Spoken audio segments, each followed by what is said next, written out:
Today's Dream Match is sponsored by Shirts and Giggles, direct-to-garment printing. Direct-to-garment is the future of t-shirts. We design t-shirts, sweatshirts, and hoodies custom-made to order with vivid detail. Find us on Amazon.com or Facebook at T-Shirts and Giggles.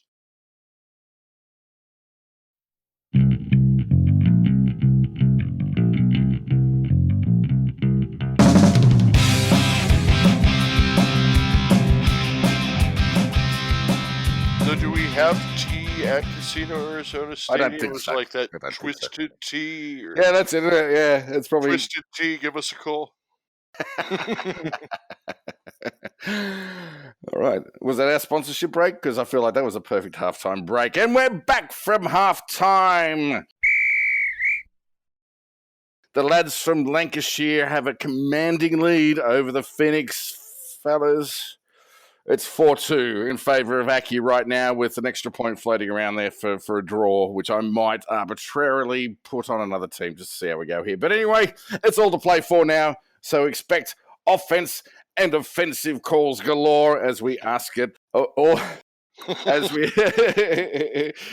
ask it all of our forward players. Off we go, rising with the ball in Accrington's half. So here we go. We're moving into the three of our 4-2-3-1, starting with the left. So this is going to be my left winger. There's no other name I could have put down but the 24-year-old Jamaican Junior Flemings, coming into his second year in Phoenix. He had a great season last year, 31 appearances, 17 goals, 9 assists. But I think the biggest thing that needs to be said about him is the fact that he is quick, technical, and he's willing to shoot from defense. Whenever he has the ball at his feet, magic is going to happen. Last year, we saw him dribble past defenders as they helplessly watched him just guide the ball into the back of the net. But not only will he get forward, he will put in the defensive effort. He will put in a defensive spell at the back, and then he will make a 60-yard sprint on the break. He is always putting himself in a dangerous position, and he will be the first name on the team sheet week in and week out. 24-year-old Junior Flemings. Damn, I tell you what, that was a hell of a rundown on that guy. Phil? Well, when we first thought of this episode, the very first comment that I made is that we are going to be the first podcast in history to get into a heated argument of Junior Flemings versus Jordan Clark. And here it goes.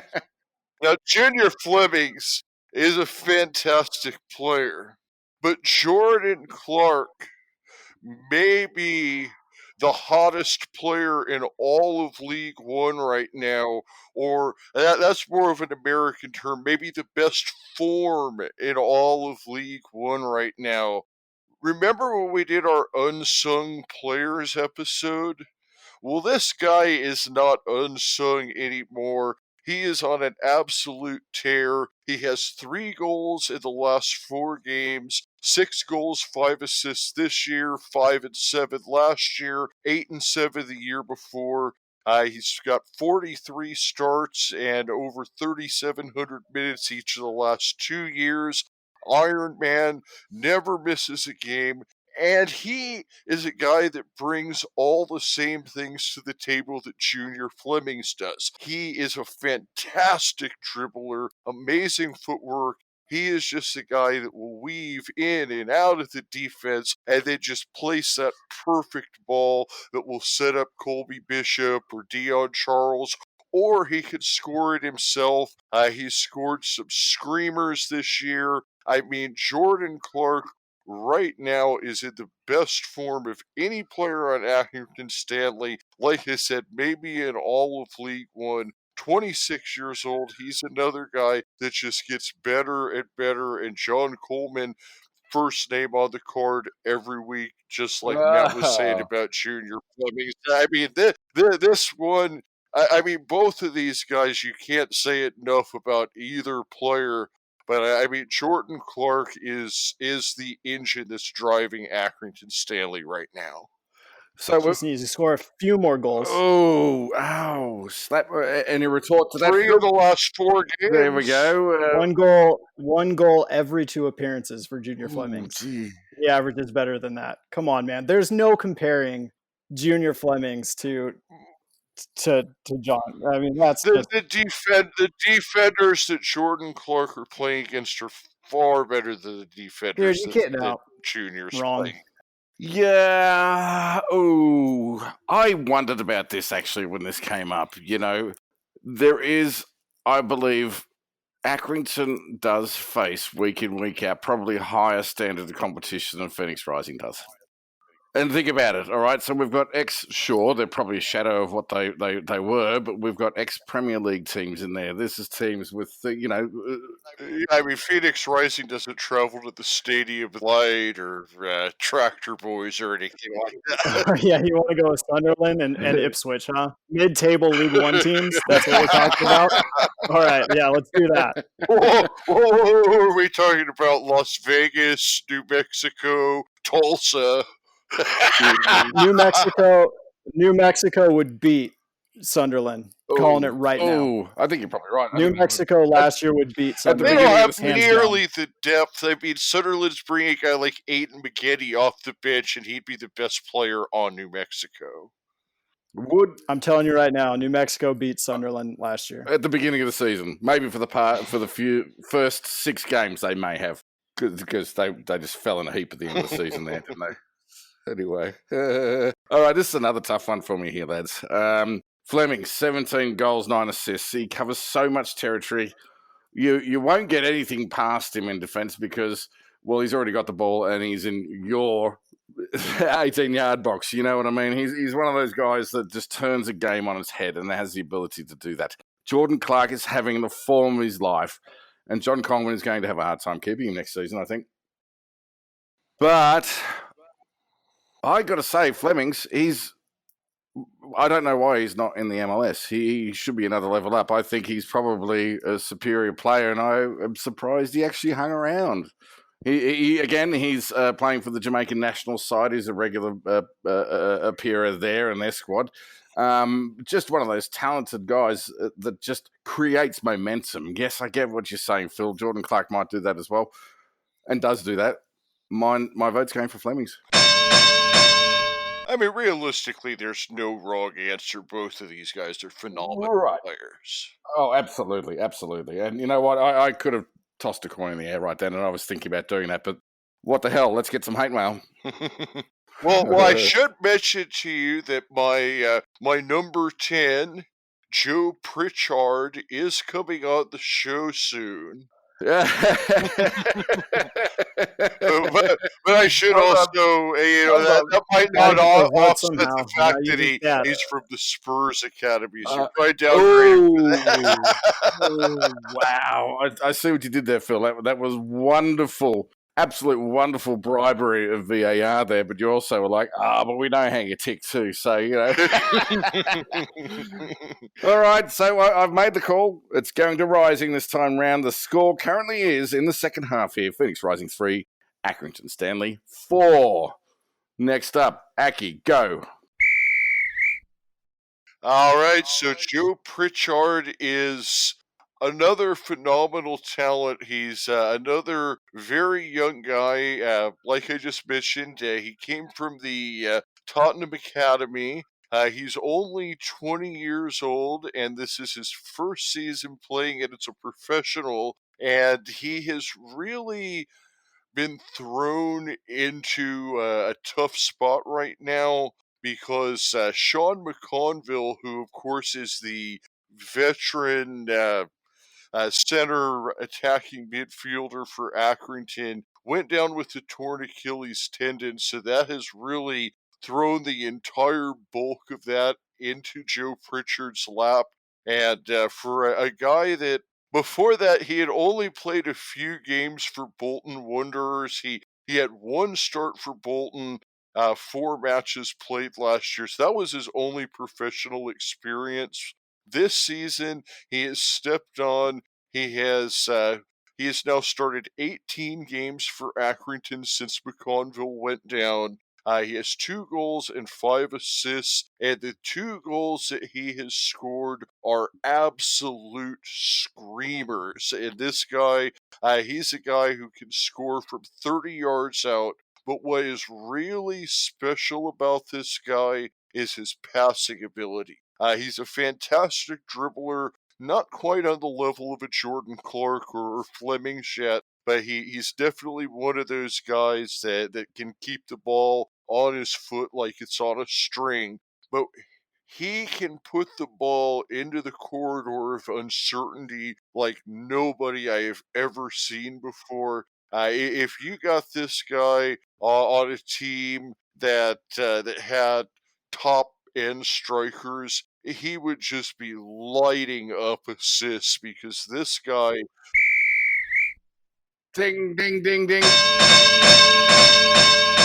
Ding, ding, ding. We've reached the end of that round. And can I just say, I came up with something just as an interlude here, Matt, while you get your notes prepared over there. Yeah. Corridor of uncertainty. Isn't that like the most beautifully English way of saying it? You know what I mean? Could you? I love it. Oh yeah. Here's what I think it would be called over here in America, right? If they were to use that term, which I'm pretty sure they probably do, but if it was an American term, they would call it the Hell Hall. You get it? Like the Hell Hall. It's like corridor of uncertainty. There's a hall. It's Hell Hall. I'm following you. I thought that was funnier in my head than it actually was. Okay, cool. And we'll never mind. That was a VAR check. Over to you, Matt. Is that the one where the ref went over to the sideline and looked at it instead of sitting back to look? That's right, exactly. He looked at it and he was like, "That's bullshit." They don't do that in England. So with all this phenomenal talent, I figured Accrington would be a little bit higher up in the table than they are. One is a tough league, man. It is. It is a tough league. It is. So here's the number 10 that is on my lineup. You know what? The way that you laughed at that, you're laughing at that the same way that Sunderland and Ipswich fans laugh, saying they're going to walk the league and they're mid-table with all of their massive talent. League One is no fucking joke. Quite like my joke just now. I don't think Sunderland has any talent. I think that's why they're at where they're at. I mean, that's just the bottom line. If you don't have talent, then you're not going to do well in the league. Hang on. Oh, gee, that was a blanket statement, Matt. You're going to get hate mail for this. If you don't have talent, you're in League One. Contact at acrossthepitch.com. If you don't have the talent, you're not going to do well in that league. I mean, that's just it's a grind. Hey, League One man, championship I tell you what, is a you grind. haven't even started around. This is the way in here, and here we go. Come on, mate. Come on. You're talking a big game. Who you got? So my number 10 is the Spanish playmaker John Baquero, coming over permanently from Toronto FC. 27 appearances, 3 goals, 5 assists. But what's most impressive about Baquero is the way he moves the ball, the way he controls the midfield. He's always looking to make that pass to break someone into space. And if the USL kept track of what we would call the MLS assist or the second assist, if you're a hockey person, his stat would have to be up there because I'm sure he has played that pass numerous times through his career in Phoenix. Playing in the middle, he's very calm under pressure. He organizes the other midfielders when he needs to, and he is not afraid to drop back and defend. Oftentimes last year, dropping back deeper than Lambert and Aguinaga in order to break up the play of the opposing team, just to spring a counter, oftentimes outside to Moussa Doumbouya or Amadou Dia, who then would play the ball forward. And he can just, if you guys saw his preseason goal, that could be USL goal of the year if it was an official. I mean, it was just a beauty. Yeah, it was. And that was exactly what came to mind when I heard you say John Baquero, because, yeah, man, okay. Joe Pritchard, what a player. Yeah. No. Hey, Joe Pritchard probably has goal of the season. Have you seen that goal by Pritchard? Yeah, we did, but you've already said your piece, Phil, so too bad. Ah, well, I said his they 2 were. goals are That freaking guy screamers can. 30 yards out. Yeah, his 2 goals. Well, he hasn't started all year. He had to come in because McConville was out. It's not like he's played all year. So he wouldn't even be playing. He will be a guy he's 22 years old. He had 4 games to his life under his belt. I mean, he's an up and comer. He's a guy who's easily going to be a championship level talent within a year or two. Are you 20? Are you an up and comer at 22 anymore?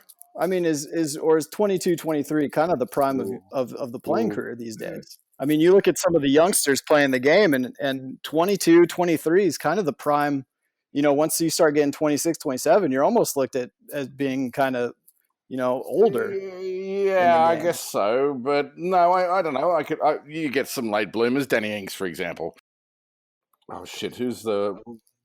Oh, I'm not saying that that's a thing. I'm just. I mean, here's what I'm saying. I'm saying at 22, Go ahead. he's starting in League One.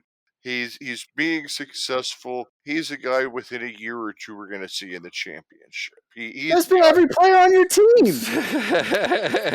Look, you said that about everybody. All right.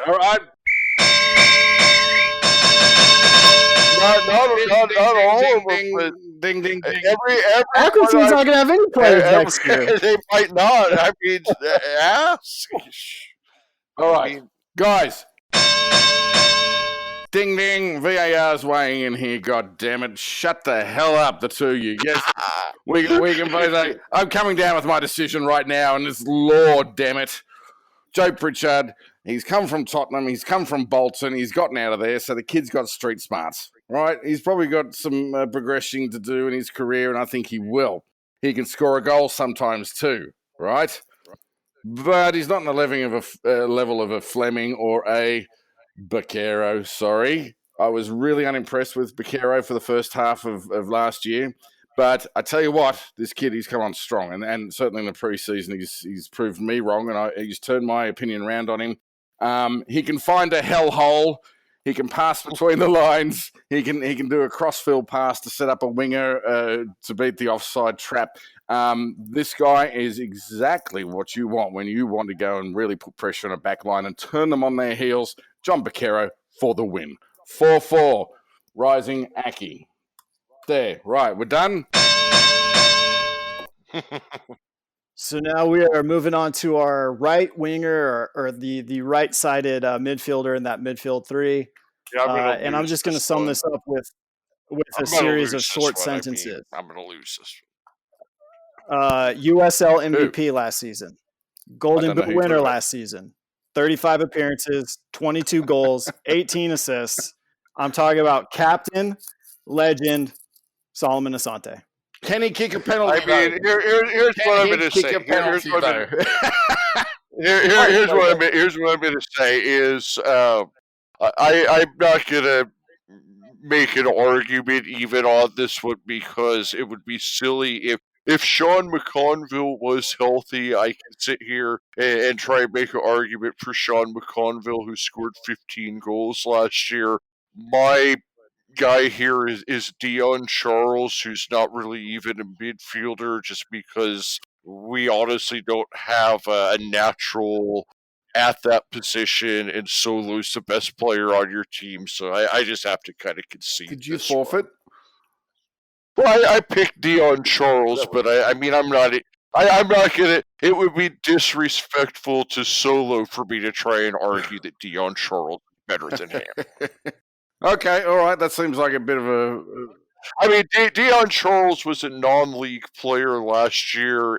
He's a good player. He's a solid guy, but I mean, Solo was the MVP. I'm not going to say here. All right. Well, okay. That was obvious. I mean, it was Asante. He is having a few problems kicking penalties at the moment. Need to get him out doing something other than low into the left. But let me just put it this way. All right. Let me ask another hypothetical, because this is a show of hypotheticals. How would Asante go against a backline like Accrington, like someone like Ross Sykes, for example, or Keneally or, someone in the back line there, Hughes, for example. Is he going to have as much joy there against them as he would against the also-rans of the USL Championship? Yeah, he's going to put them on their butt like he has done with MLS defenders. All right, fair enough. I mean, they're going to be physical, and he's going to get knocked around. But I've seen him prove that he can fight through physical play. So I think Solo's a guy that's going to be successful wherever he goes. And I mean, like I said, respect to Solo to the point that I'm not even going to make a case for my guy here. Sorry, mate. All right, it is 5-4. No, absolutely no disrespect to Dion Charles, who is a fine player and had scored some goals this year and doing an absolutely fantastic job for Accrington. But there's just no argument to be made. Asante MVP. Yep. Matt. Let's go with the strikers. Okay, here we go. We've got one to go, haven't we? This is it. Guess what the score is? Oh, I'm not ranking the subs. Screw this. Well, subs will only be a tiebreaker if necessary. Here's the score. Rising, the comeback is complete. 5 versus Accrington Stanley 4. We do have that draw in the back pocket there, which, maybe if I hear some sort of argument, some emotional, makes me dusty at the eyes, maybe I'll award that to someone. But I want to hear your strikers. Let's go. All right. Hang on, because you forfeited last time. It's over to Matt. Oh, okay. Well, did I forfeit? I mean, well, you rolled over. You kind of submitted and was like, "Oh yeah." What was I gonna do? Sit here and say that? Oh, put up a brave fight. That's what we want to see, mate. We want to see a brave fight from our plucky lads. Dion Charles has 8 goals, 3 assists. He's having a nice. No, it's already done. It's already been ordered, mate. There's no going back. No, you're done. You're done. You better do better next time. I'm going to wave the yellow card around in your face right now, mate, because more from you. Now, guys, top of the formation, spearheading our attacks. This was tough for us, or at least for me, because we had no returning strikers from last season. Everyone is new. And so I kind of rolled the dice with the guy that is very similar to the guy that we lost in Adam Jean, and that is 28-year-old striker Rufat? Rufat? I don't know. The Rufat is on fire. Dadashov, who comes to his first season in Phoenix from Germany.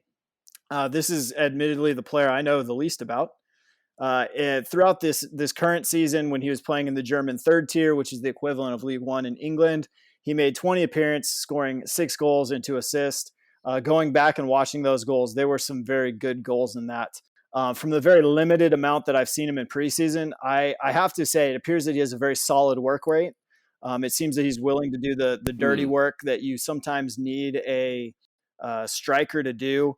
But admittedly, he has some big boots to fill, but I'm just going to have to trust the Phoenix scouting department on this one. I think once he gets settled in, he's going to start finding the back of the net, and it's going to be hard for him not to, especially with the 3 behind him in Asante, Flemings, and Beccaro.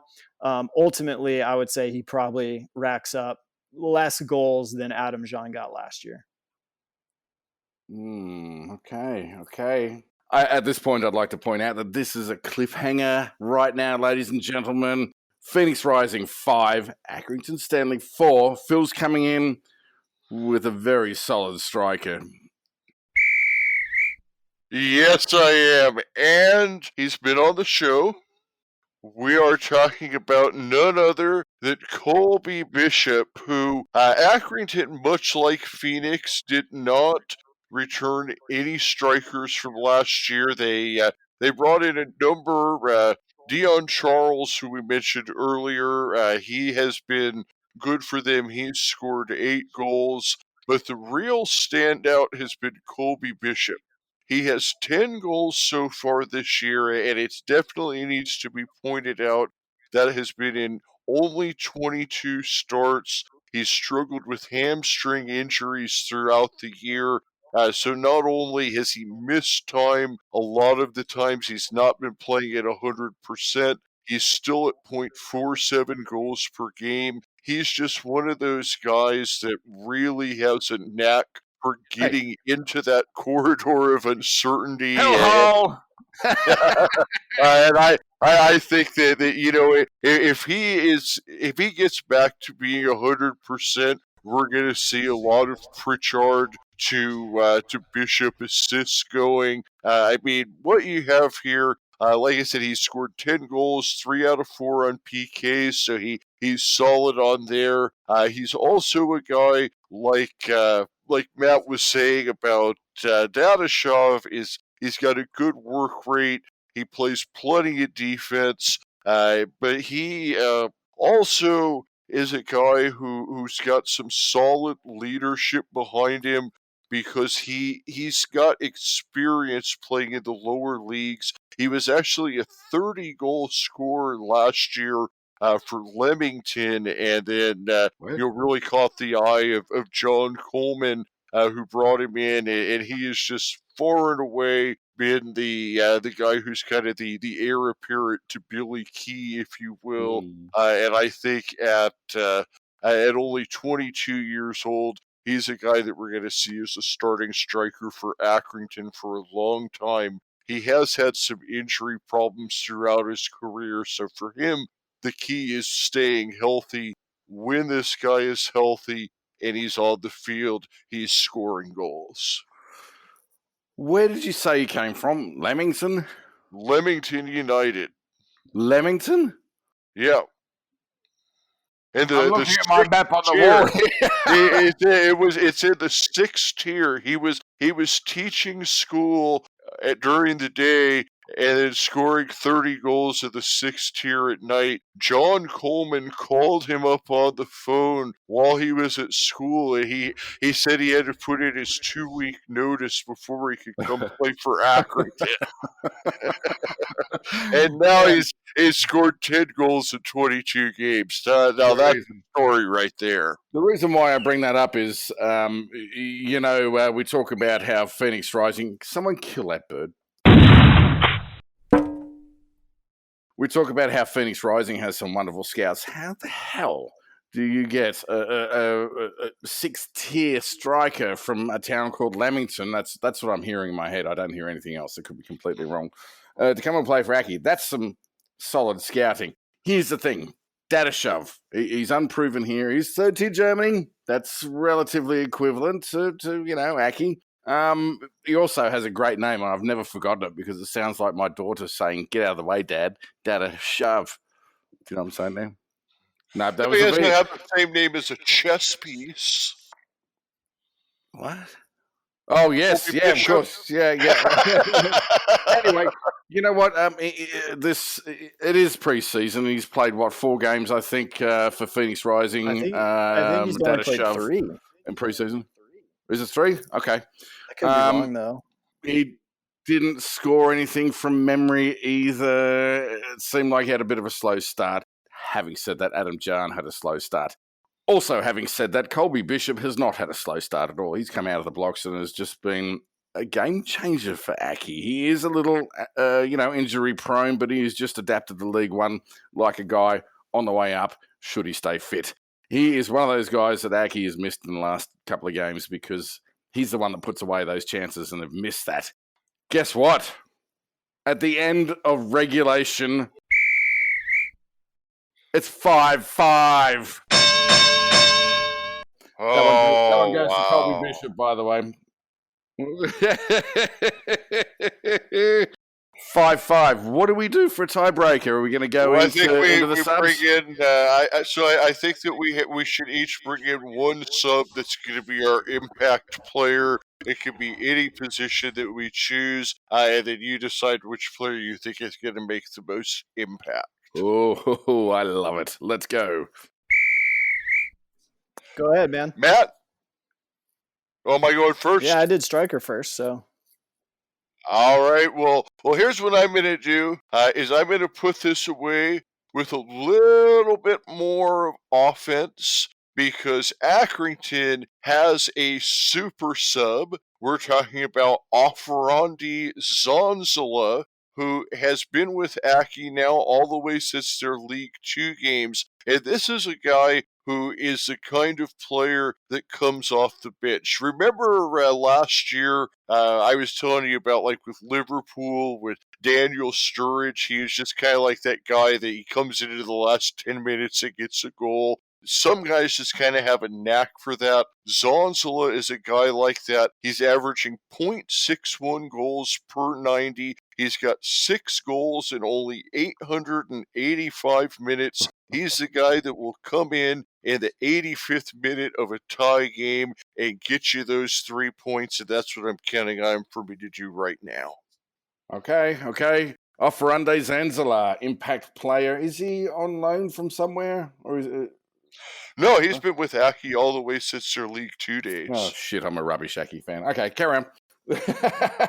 Matt, over to you. Who you bring off the bench there? Matt Schantz Robards. Yeah, this is a tough one. There's a lot of firepower. There's a lot of depth now on this Phoenix Rising team.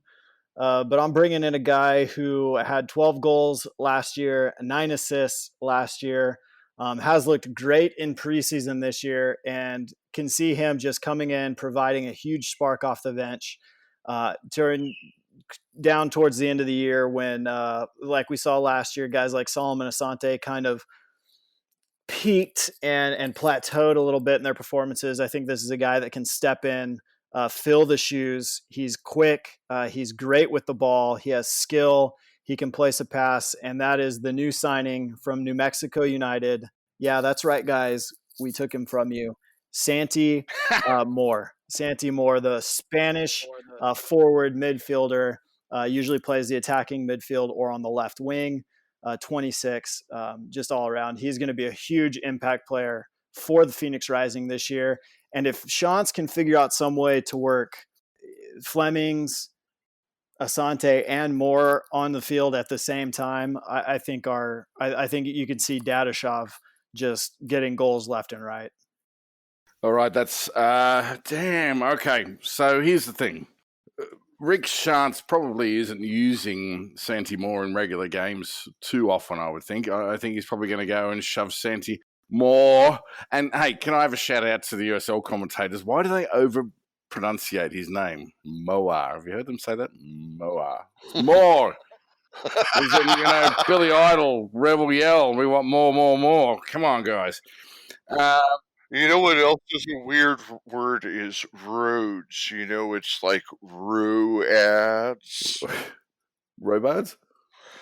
You guys didn't get the Black Sheep reference? Don't you know Chris Farley? Oh. You might have to educate me, lady. This is a tiebreaker film. You're gonna be living in a van down by the river. Oh, I do know what you're talking about. Well, that's a different skit, but the movie Black Sheep, they're in the car that fills up with nitrous oxide, and him and David Spade are all high as fuck. He's like, dude, you know what? It's a weird word. It's road. It's like roads. Classic movie, guys. I've got some bad news for you, Phil. All the time wasting in the world isn't going to help you here. The yellow card. Because I tell you what, it was a goal in the death. 90 plus 7 minutes. Santi Moore comes on, scores the goal, roof of the net, just to take the game away from Accrington Stanley. I tell you what, it's been a contest, ladies and gentlemen, but overall, it's Phoenix Rising 6, Accrington Stanley 5. Well, congratulations, Matt. It was a well-earned victory, and I think that VAR, for once, has come up pretty good for the most part. The only real decision that I would say that I had a problem with on overall was I really thought that Joe Pritchard should have deserved the edge there, and I think that would have swung things in our favor. But overall, I think that what we definitely proved here is that this would be a good game if it actually happened. I definitely think it would. I'd love to see it, and hopefully the force of our conviction will make it happen. I find it very hard that the clubs with the budget of Accrington Stanley and Phoenix Rising will actually get together, because there is considerable amounts of distance between the two clubs, and obviously a very different sort of climate as well. it'd be very remarkable if it happened, but I would enjoy it so much. Yeah, it would be great to see. I think anytime, if you're a team like Phoenix, getting to play against a team like Accrington, or, just a team that's not in the U.S., I think is a vital learning curve for them, and can provide some great, a chance just to really see what you got. And so I think it would be a great game, and maybe one day it could happen. I know with the partnership with Galatasaray, there's always been some talk about, Galatasaray coming over here in the summer for a preseason match. I think that would just be a cool thing to see, especially at Casino Arizona Field, which is just kind of this small little pop-up stadium in the middle of the desert. It's actually bigger capacity than Wham, so if it was here, we'd be able to get the most. And of course, we'd have to get some of our Aki friends over here, and probably Cody would take a drive down from Canada. You know what I'd do? I'd wear my Aki shirt to that game. I'd be rooting for Phoenix, but I'd wear my Aki shirt just because I think that's awesome, and they need some fans. Well, they'd have to make half and half scarves, and I might just cut two of my jerseys in halves and sew them together. Well, I think that Matt, didn't you say it's okay if it's a friendly event like this? What? I don't think Matt's ever said that. Half and half scarf. I don't think Matt's ever said that. Half and half scarf. No, man. A half and half. No, I'm not. No, never a good. Even if it's like a friendly event. What if it's Phoenix Rising in Galatasaray? Galatasaray? Yeah, however, Manta-Ray, Florida Marlins, however you say it. I'm not a fan of half and half scarves. I don't think you would ever find me buying one, let alone wearing one. So I'll have to What give if it that was to you. Chelsea and Phoenix Rising? Chelsea and Phoenix Rising, would you wear that? That would be tough, but I'd still probably say no. Yeah. I think I would probably buy that one for like a display. That might be the only one. Well, what about my one that's half Phoenix Rising, half Arizona Coyotes? Is that okay? Because it's two different sports. Yeah, and they don't do scarves, really, do they? No, I don't think so. I think they're starting to get into it, but okay.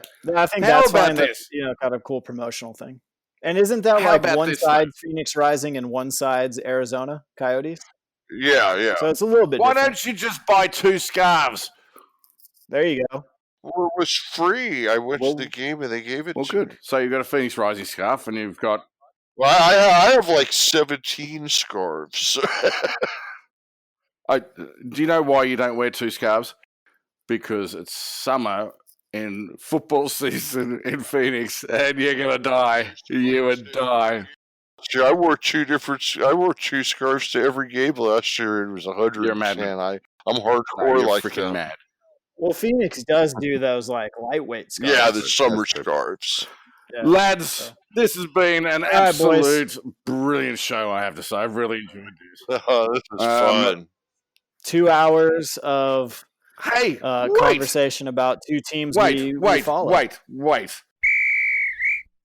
Bombshell, here it comes. I've got an extra point to give out. Here it comes, because Accrington Stanley flew all the way across the Atlantic, all the way over the lower 48, and landed in Phoenix, Arizona, presumably in summertime. These guys are sweating their bollocks off because they're not used to that sort of heat. They're going to get an extra point for participation and making the trip over here. It's even! It's 6-6 in the death.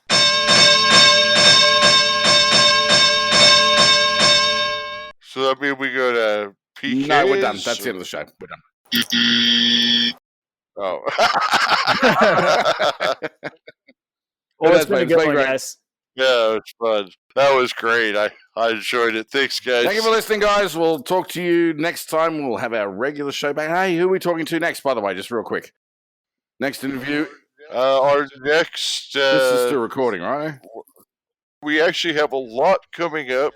We have on next Monday, March 2nd, we're going to be talking to Ross Yes. Davenport, who is the Greenville Triumph commentator.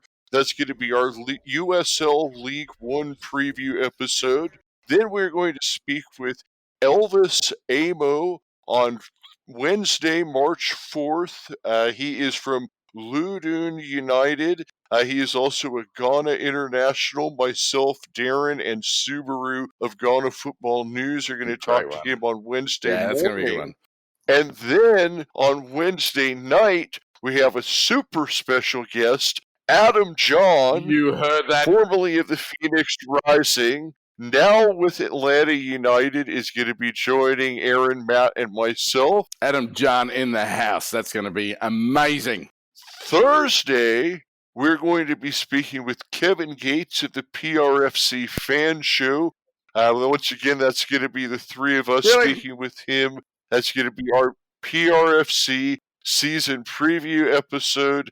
And then finally, next Sunday, Joe Pritchard, currently of Accrington, who we talked about on this episode, will be speaking with myself, Tony Robinson, and anybody else that wants to jump on that call. So we have a huge week coming up. And then the following week after that, we have Edward Cunningham, former cast member of Happy Days, and pickled pig snout eating world record holder. Why are we getting him on the show? Really?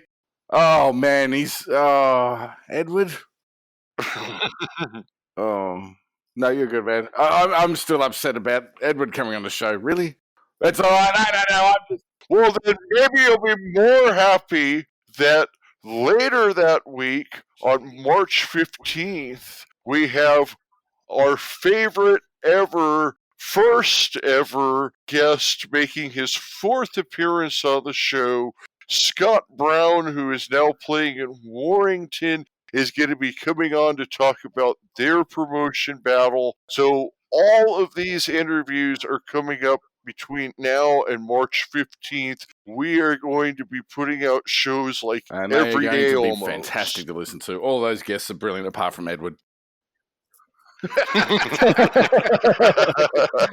I know, I'm brutal. On that bombshell, it's good night. And for my brother from down under and Mr. Wizard, say good night. You guys have a good one, guys. See you later. On Stanley on! That wasn't fair. We still... Yo, fine.